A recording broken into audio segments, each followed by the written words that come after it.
नमो अर्हन्ताळं नमो सिद्धाळं नमो आयर्याळं नमो वज्रायाळं नमो लोले सर्वसाहुरम्। प्यारे बच्चों, आज अपन को पढ़ना है एक विद्यार्थी के, स्वाध्यायार्थी के, आत्मार्थी के शास्त्रों में 6 लक्षण कहे गए हैं। कितने लक्षण कहे हैं? 6। मैं वो श्लोक बोलूँगा, आपको ध्यान से सुनना है और उसके बाद फिर आपको याद भी करना है, रिपीट भी करना है और आज याद करके जाना है, ठीक है? और जो सबसे पहले याद करके सुनाएगा उसे आज एक स्पेशल गिफ्ट भी मैं लाया हूँ जयपुर से, वो मिलेगी, ठीक है? चलो। आलस्यो मंद बुद्धिश्च सुखनो व्याधि पीड़ता निद्रालु काम कश्चेति सड़ेते शास्त्रवर्जिता। हिंदी में क्या अर्थ है कि 6 लोगों के लिए शास्त्र वर्जित है। मतलब ये 6 लोग कभी शास्त्र नहीं सीख सकते हैं। तो आज अपन को सबसे पहले वो 6 कौन कौन से हैं वो समझना है, फिर उसके सही कौन कौन से हैं वो 6 लक्षण आज अपन को सीखना है। तैयार हैं? सीधे बैठो। चलो, सबसे पहले क्या कहा? आलस्यो, आलसी। जो व्यक्ति आलसी है वो जीवन में कभी भी कुछ भी नहीं सीख सकता है, ना कुछ कर सकता है, ना कुछ सीख सकता है। पहला लक्षण क्या हुआ? और आलसी का मतलब क्या होता है?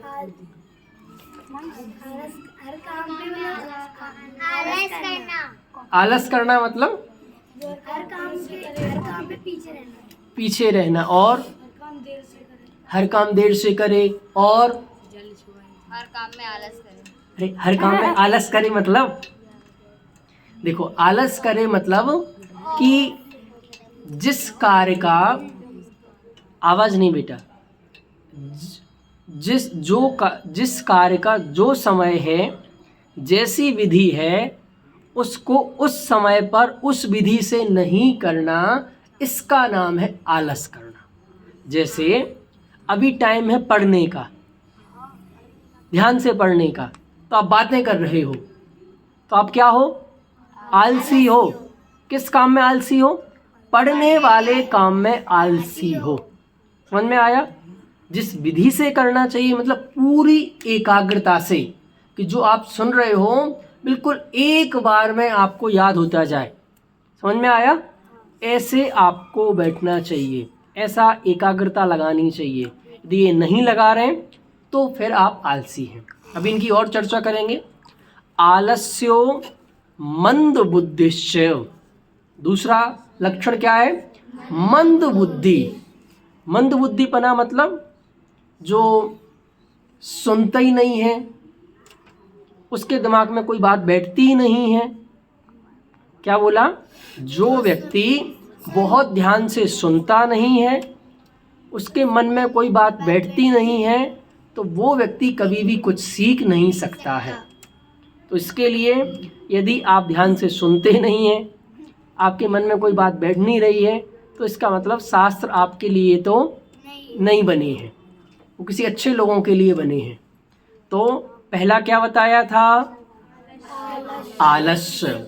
दूसरा मंद बुद्धि। तीसरा आलस्यो मंद बुद्धिश्च सुखिनो।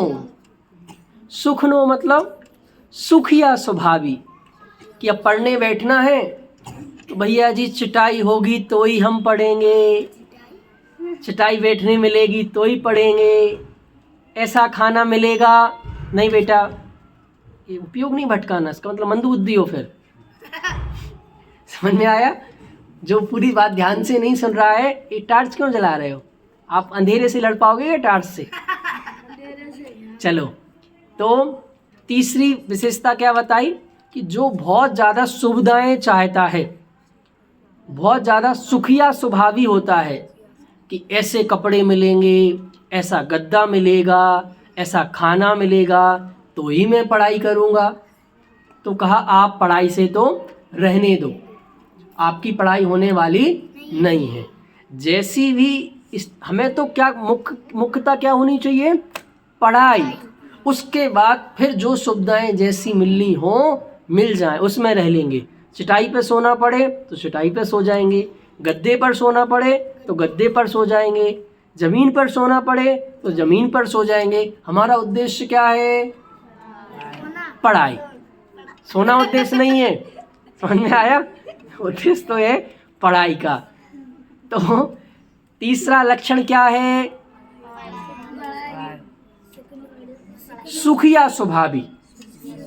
कि जो व्यक्ति देखो कभी ये जो बड़े लोग बैठे हैं ना, कभी इनसे मिलना तो ये बताएंगे कि हमारा बेटा भी था, वो इस गुरुकुल में गया था पर उसको वहाँ की दाल पसंद नहीं आई, उसको वहाँ की रोटी पसंद नहीं आई, वहाँ का उसे चावल पसंद नहीं आया, तो हमने उसे घर बुला लिया। तो बेचारा जीवन भर घर ही बना रहा, कभी पढ़ाई नहीं कर पाया। तो जो बहुत ज़्यादा सुखिया स्वभावी होते हैं वो अपने जीवन में कुछ बड़ा नहीं कर पाते हैं, कुछ सीख नहीं पाते हैं। समझ में आया? पहला क्या था? आलस्य, दूसरा मंदबुद्धि, तीसरा सुखिया स्वभावी। तो बहनें बहुत अच्छे से पढ़ रही हैं, आप लोग सीधे बैठो। 4 नंबर है आलस्यो मंदबुद्धिश्च सुखनो व्याधि पीड़ता। चौथा लक्षण है कि जो व्यक्ति हर समय बीमार ही बना रहता है। देखो बच्चों को सच में कोई बीमारी नहीं होती है। जैसे सुबह से आपके आशीष भैया योग प्राणायाम बढ़िया कराते हैं ना, दंड मार के, यदि ये आप अच्छे से करो और अच्छे से रहो तो आप तो बीमार होने का सवाल ही नहीं उठता है। पर बहाने स्कूल नहीं जाना पड़े, क्लास में नहीं जाना पड़े, हमेशा बीमारी बना रहता है। देखो साइकोलॉजी है, कोई भी व्यक्ति तन से बीमार नहीं होता है, मन से बीमार होता है। क्या बोला?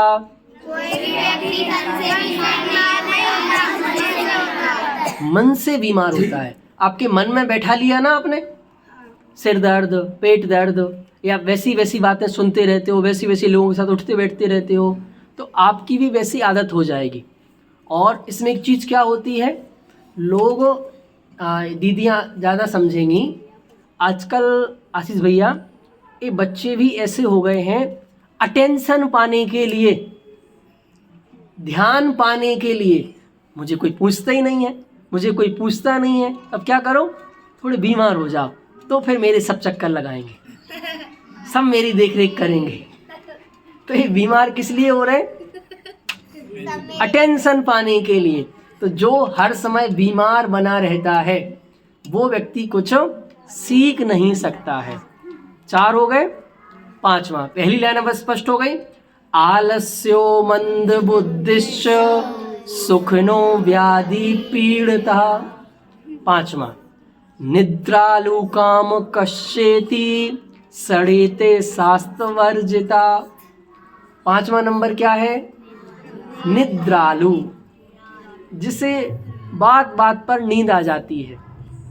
किताब ले हाथ में और नींद आ गई, क्लास में बैठे और नींद आ गई, कुछ पढ़ने को भैया ने कुछ काम दिया, नींद आ गई। लो, यहाँ हमने बात की नहीं पढ़ाई की कि यहाँ नींद आना शुरू हो गई। तो जिसको पढ़ते समय, हाँ यहाँ देखो अब आ गई तो कोई बात नहीं, अब तो उसे कभी नहीं आएगी दोबारा।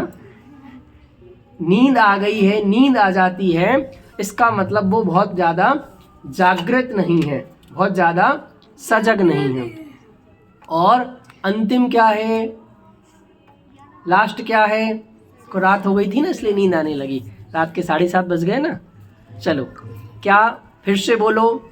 आलस्यो मंद बुद्धिश्च सुखिनो व्याधि पीड़िता निद्रालु काम कश्येति सड़ेते शास्त्र वर्जिता। जो व्यक्ति कामी होता है, कामी मतलब बहुत ज़्यादा इंद्रियों के अधीन होता है। कामी मतलब क्या है बेटा? इंद्रियों के अधीन। ऐसा खाने मिलना चाहिए, ऐसा सोने मिलना चाहिए, ऐसा सुनने मिलना चाहिए, ऐसा सूंघने मिलना चाहिए, ऐसा देखने मिलना चाहिए। जो इसका बहुत ज़्यादा आदी होता है वो कभी भी शास्त्र अर्जन नहीं कर सकता है।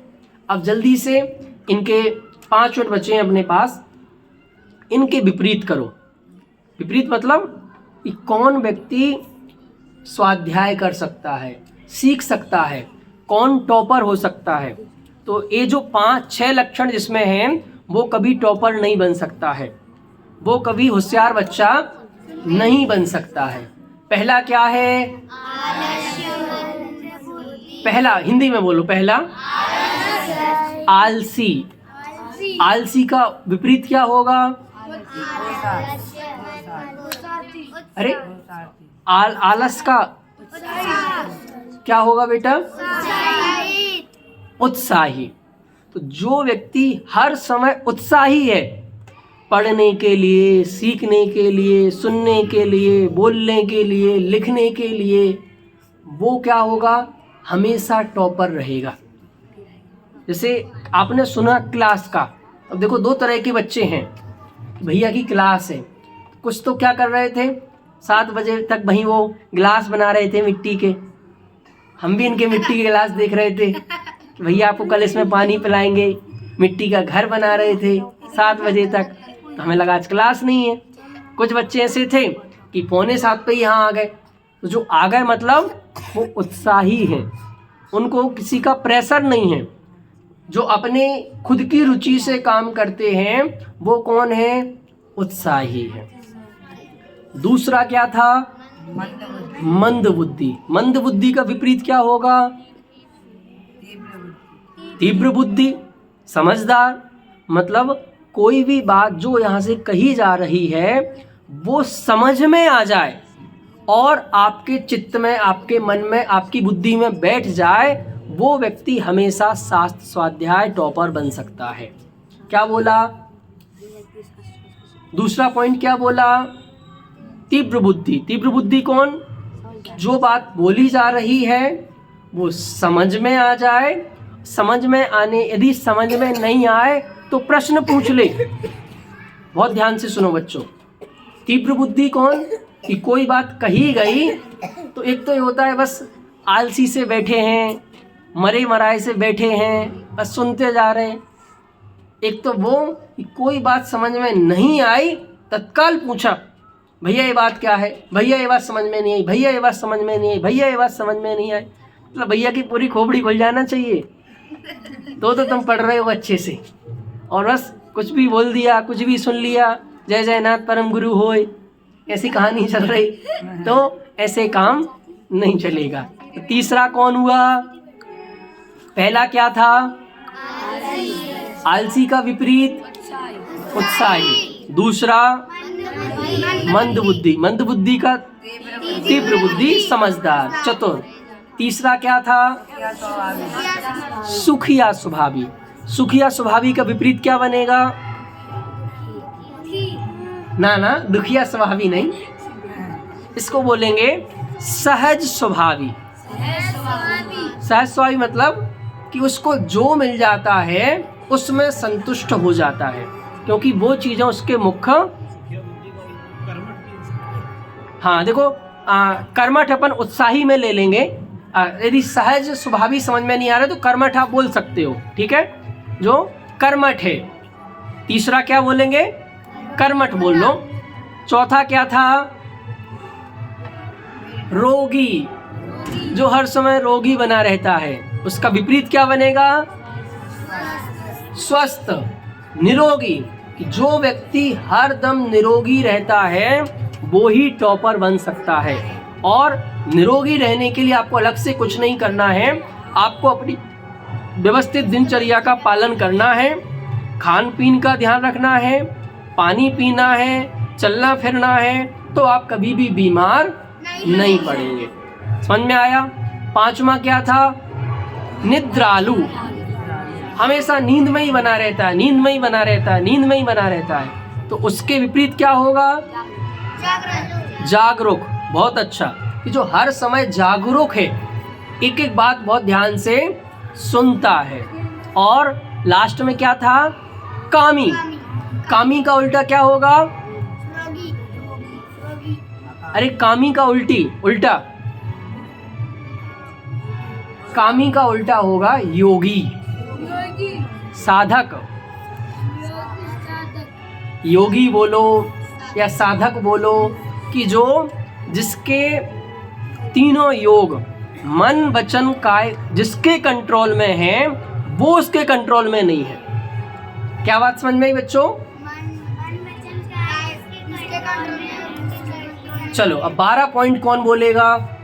6 तो बोलना है कि ये लोग कभी भी टॉपर नहीं हो सकते हैं, ये जिनमें लक्षण पाए जाते हैं, और 6 ये लक्षण जिसमें पाए जाते हैं वो टॉपर होते हैं।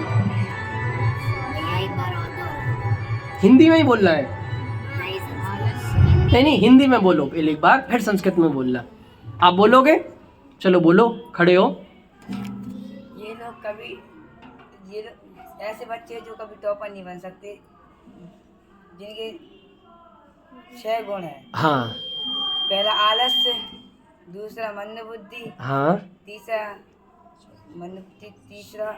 सुखिया स्वभावी, हाँ, चौथा रोगी, हाँ, पांचवा निद्रालु, नींद लेने वाला, और छठवा कामी। और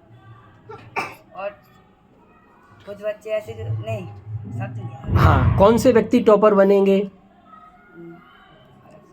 जो उत्साही हो, दूसरा तीव्र बुद्धि हो, तीसरा सहज स्वभावी या कर्मठ हो, निरोगी, चौथा निरोगी हो, पांचवा जागरूक हो, बहुत अच्छा, योगी हो, बहुत अच्छा। योगी का अर्थ यहाँ कोई वैसा वाला योगी नहीं, योगी मतलब कि मन वचन काय उसके कंट्रोल में हो। बहुत सुंदर। बहनों में से बोलो बेटा, क्या नाम है आपका? कहाँ के हो? सागर का नाम रोशन कर दिया तुमने। कौन सी क्लास में हो? 7th में। बहुत अच्छा, एक बार जोरदार ताली बजाओ। चलो बोलो बेटा। हाँ आप ही बोलो। जो कभी सियान नहीं बन सकते, जो आलस करते हो और मंदबुद्धि हो, रोगी हो, तीसरा क्या है? सुखिया स्वभावी हो, रोगी हो, और हाँ बहुत नींद लेते हो, और कामी हो। जो बच्चे सियान बन सकते हैं, उत्साही हो, तीव्र बुद्धि हो, और कर्मठ हो, और योगी हो, कर्मठ के बाद निरोगी हो, जागरूक हो और योगी हो। बहुत अच्छा। क्या नाम है आपका? उन्नति ने उन्नति की है। कहाँ की उन्नति? अमाइन की। ताली बजाओ एक बार उन्नति के लिए। चलो अब आपके लिए होमवर्क है, कल 12 पॉइंट मुझे आपकी कॉपी में लिखे हुए चाहिए, ठीक है? सबके आप 6 अलग कि टॉपर के 6 लक्षण और लूजर के 6 लक्षण। हाँ कल फिर पूछेंगे, ठीक है? चलो आज अपन यहीं पूरा कर रहे हैं। ये 12 लक्षण आपको अच्छे से कल याद करके